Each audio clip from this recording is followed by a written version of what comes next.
नमस्कार सर्वांना. आजच्या या सखोल चर्चेत खूप खूप स्वागत. नमस्कार. आजचा आपला विषय असा आहे जो ऐकल्यावर कदाचित अनेकांना वाटेल की याचा आपल्या रोजच्या धावपळीच्या जीवनाशी काय संबंध. पण खरं सांगायचं तर हा विषय आजच्या काळात सर्वात जास्त गरजेचा आहे. नक्कीच. आपण सगळेच सकाळी उठल्यापासून रात्री झोपेपर्यंत एका शर्यतीत पळत असतो. ट्रॅफिक, डेडलाईन्स, बॉसचे मेल, EMIचे टेन्शन आणि सोशल मीडियाचा सततचा भडीमार. हो, हे सगळं खूप थकावून टाकणारं असतं. अगदी. या सगळ्या गोंधळात आपल्या प्रत्येकाला कधीतरी वाटतं की बस आता हे सगळं सोडून कुठेतरी शांत ठिकाणी निघून जावं. पलायन करण्याची इच्छा होते. बरोबर. आणि इथेच आपला आजचा विषय येतो. संसारात राहून अध्यात्म कसं जगायचं. म्हणजेच या भौतिक जगात या सगळ्या जबाबदाऱ्या पार पाडत असताना आतून शांत आणि स्थिर कसं राहायचं. हा खूपच कळीचा मुद्दा आहे. या सखोल चर्चेचा मुख्य उद्देश हाच आहे की आपल्या समाजात जो एक मोठा गैरसमज आहे की अध्यात्म म्हणजे सगळं सोडून संन्यास घेणं आणि हिमालयात जाणं, तो कसा चुकीचा आहे हे समजून घेणं. असं आहे ना, हा गैरसमज वर्षानुवर्षे आपल्या मनावर बिंबवला गेला आहे आणि भारतीय संत परंपरेकडे नीट लक्ष देऊन पाहिलं म्हणजे विशेषतः संत ज्ञानेश्वर किंवा तुकाराम महाराज यांच्या शिकवणीकडे. अगदी बरोबर. त्यांच्या शिकवणीकडे पाहिलं तर त्यांनी या पलायनवादाला किंवा सगळं सोडून पळून जाण्याच्या कल्पनेला थेट विरोध केला आहे. त्यांनी गृहस्थाश्रमाला म्हणजेच संसाराला कधीच कमी लेखलेलं नाही. हे खूप महत्वाचं आहे. उलट त्यांचा विचार असा होता की हिमालयातील शांत गुहेत बसून मन शांत ठेवणं खूप सोपं आहे, पण खऱ्या अर्थाने खरा तप आणि खरी परीक्षा ही संसाराच होते. म्हणजे रोजच्या जगण्यात. हो, जेव्हा तुमच्यावर कुटुंबाची जबाबदारी असते, जेव्हा तुम्हाला अनेक अडचणींचा सामना करावा लागतो, तेव्हा ते सगळं निभावताना मन शांत ठेवणं हीच खरी साधना आहे. हे ऐकायला खरंच खूप छान वाटतं. आणि आजच्या आपल्या या चर्चेचं ध्येयसुद्धा हेच आहे की आपण हे सगळं प्रॅक्टिकली कसं करू शकतो ते शोधून काढणं. संसार न सोडता मन कसं शुद्ध करायचं याचे काही व्यावहारिक उपाय आपण आज उलगडणार आहोत. नक्कीच. आपण ते टप्प्याटप्प्याने बघूया. चला तर मग हे जरा उलगडून पाहूया. जेव्हा आपण अध्यात्माचा विचार करतो तेव्हा डोळ्यासमोर एक ठराविक चित्र उभं राहतं. तासांतास डोळे मिटून बसलेला माणूस किंवा सतत मंदिरात जाणारी व्यक्ती. तोच एक साचा बनलाय. हो, पण आपला स्रोत अगदी वेगळीच मांडणी करतो. त्यांचं म्हणणं आहे की तुमचं कर्तव्य हीच तुमची साधना आहे. पण प्रॅक्टिकली विचार करूया.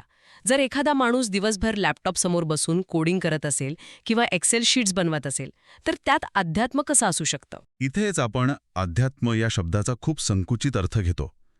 अध्यात्म म्हणजे केवळ पूजा अर्चा किंवा मंदिरात जाणं नव्हे. मग नेमकं काय? तुम्ही जे काही काम करत आहात ते अत्यंत प्रामाणिकपणे आणि पूर्ण क्षमतेने करणं ही अध्यात्माची पहिली पायरी आहे. काम आणि साधना हे दोन वेगळे कप्पे नाहीत. म्हणजे कामालाच देव मानणं असं म्हणायचंय का? अगदी.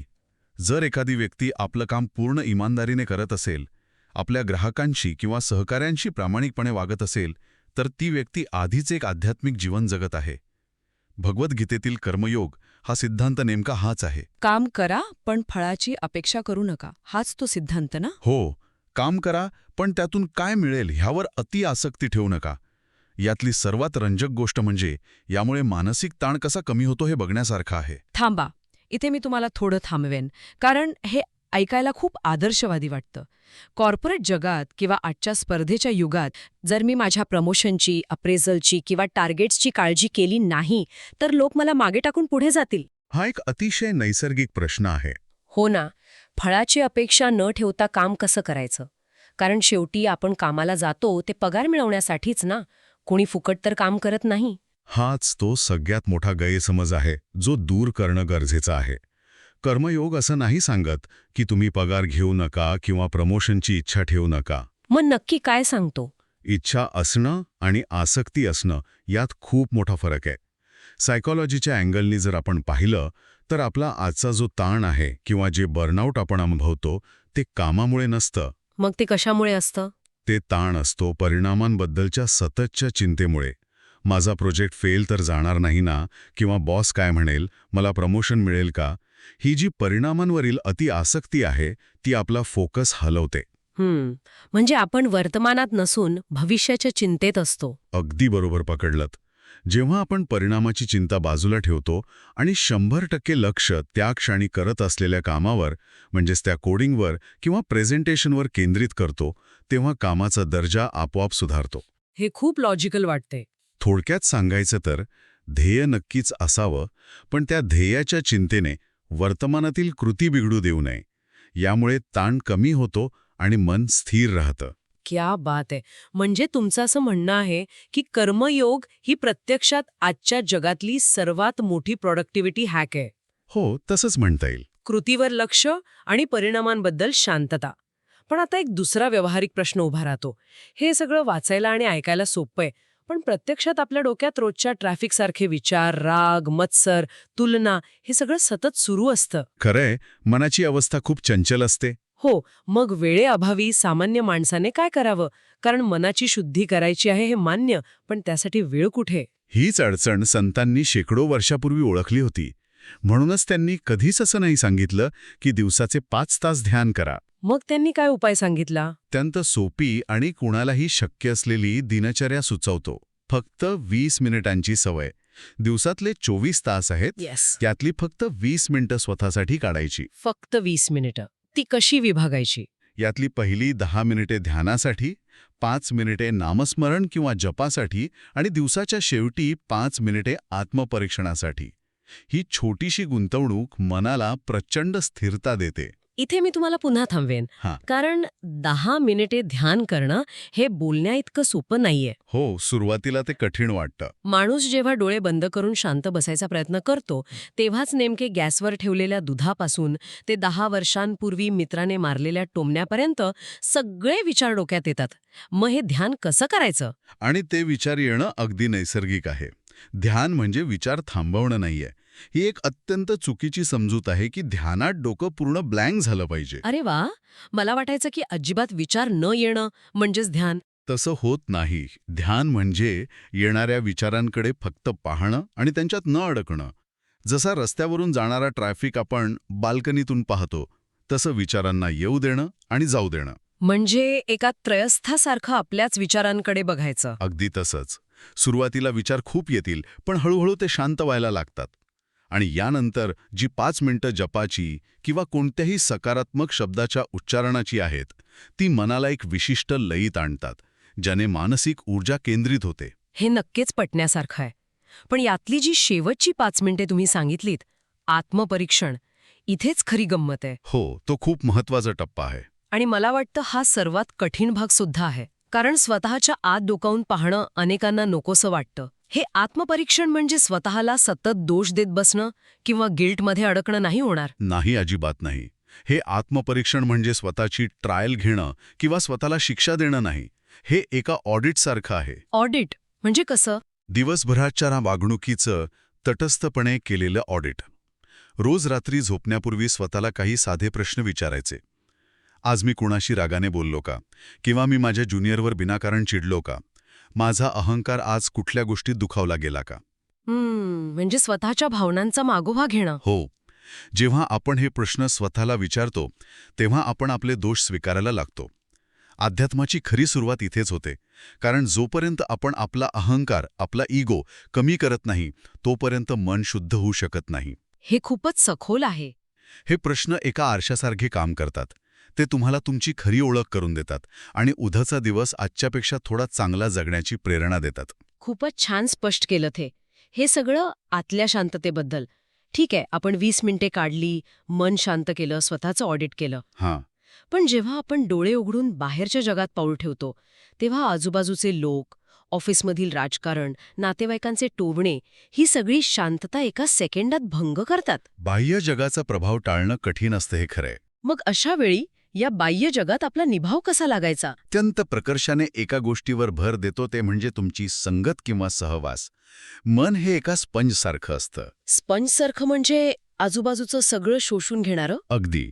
आजूबाजूला जे वातावरण असेल, जे विचार असतील, ते मन नकळत शोषून घेतं.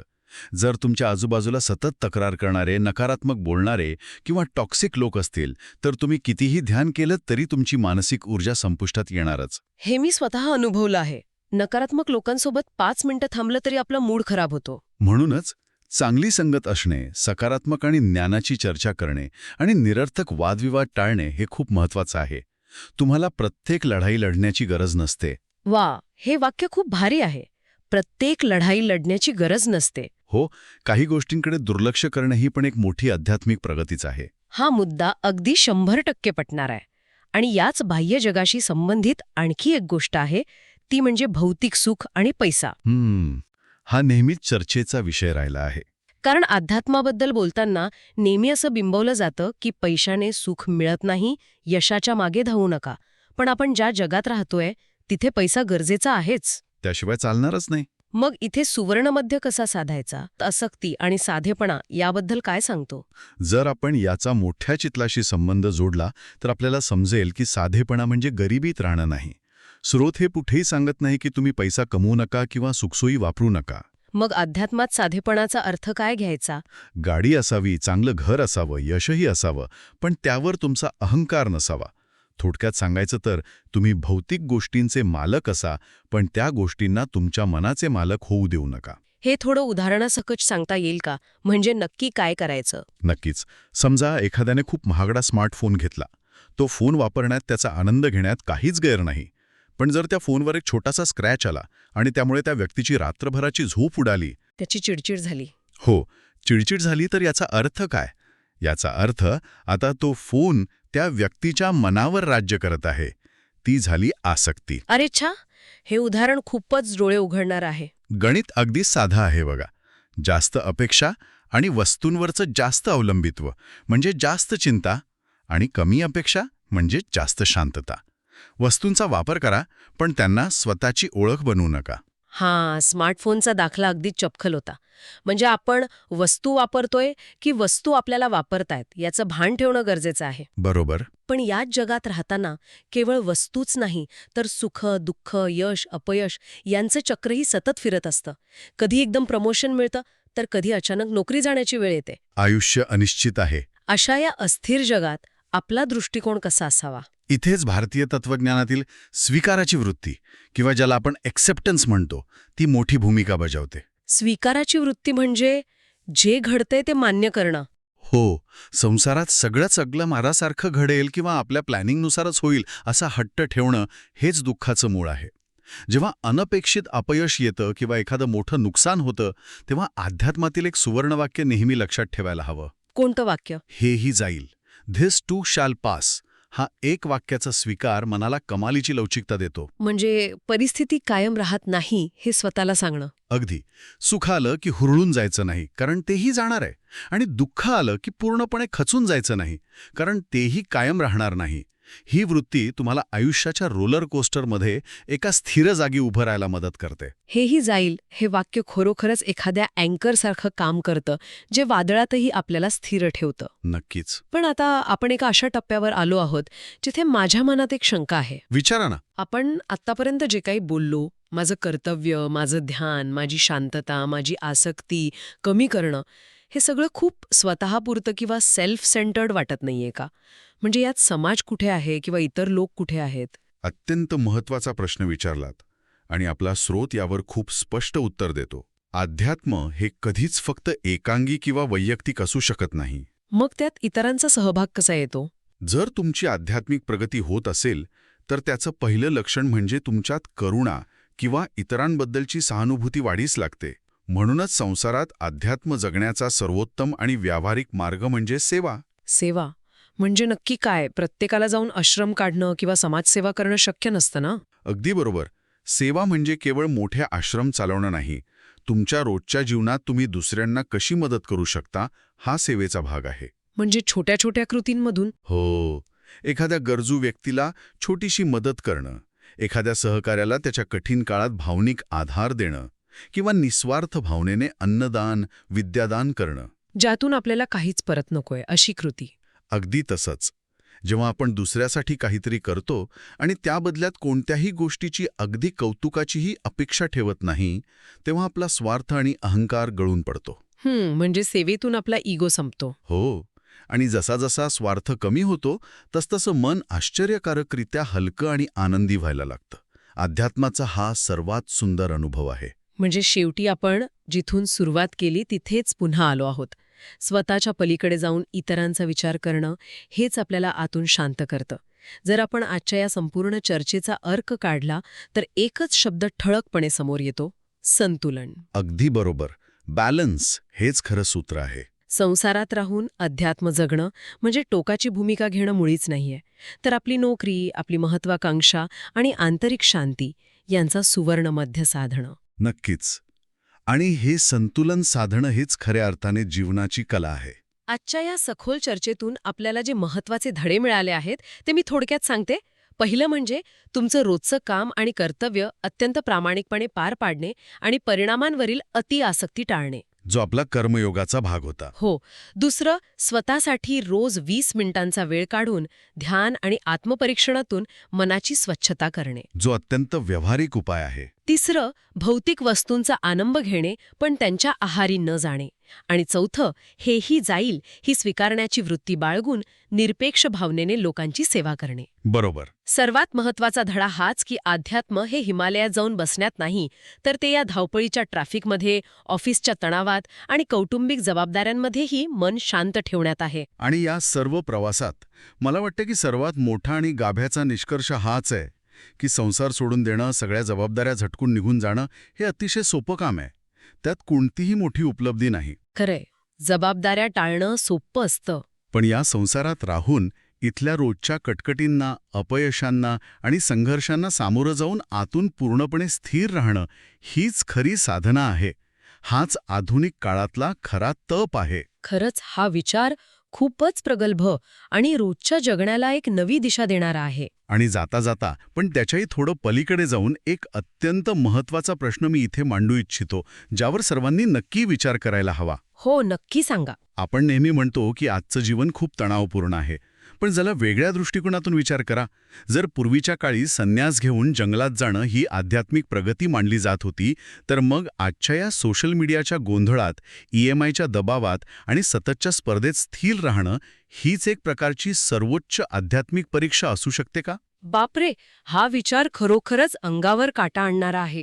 कदाचित या रोजच्या संकटांना न पळता धैर्याने सामोरं जाणं आणि तरीही मनातील करुणा आणि शांतता टिकवून ठेवणं हेच खऱ्या अर्थाने एका आधुनिक संन्याशाचं सर्वोच्च रूप असेल. वा, रोजच्या धकाधकीच्या जीवनालाच आपली आध्यात्मिक प्रयोगशाळा बनवणं आणि त्यातून तावून सुलाखून बाहेर पडणं यापेक्षा मोठा आणि आशादायी विचार काय असू शकतो? नक्कीच. जे लोक आपली ही चर्चा ऐकत आहेत त्यांच्यासाठी हा प्रश्न नक्कीच एक नवी ऊर्जा आणि जगण्याची नवी पद्धत देणारा ठरेल. या अत्यंत सकारात्मक आणि शांत विचारासोबतच आपण आजची ही सखोल चर्चा इथेच थांबूया. हो, खूप छान वाटलं या विषयावर बोलून. मलाही. पुन्हा भेटूया अशाच एका नव्या रंजक आणि विचार करायला लावणाऱ्या विषयासह. तोपर्यंत या संसारात राहून तुमचा हा सुंदर आध्यात्मिक प्रवास असाच आनंदाने सुरू ठेवा.